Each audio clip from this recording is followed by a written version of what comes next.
Hallo Sven. Hallo Helmut.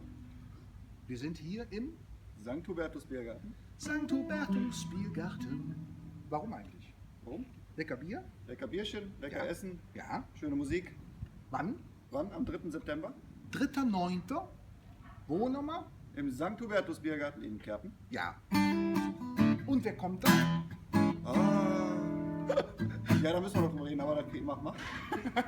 Nein, wir müssen Nein, nicht natürlich drüber kommt der Helmut. reden. Ich kriege lecker Bierchen, lecker zu trinken, lecker zu essen. Und dann haben wir so ein bisschen was hier zu feiern. Ne? Genau. Wer kommt noch? Ilka kommt noch Die Ilka. Und wer noch? und ganz viele Tanzgruppen aus dem Umkreis. Ganz viele Tanzgruppen aus dem Umkreis. Oh, das ist gut, ne? Das ist gut. Das ist gut.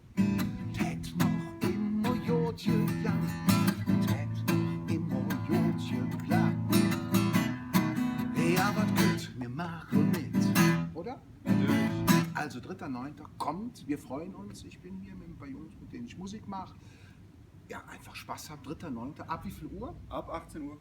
Ab 18 Uhr. Wir freuen uns auf euch.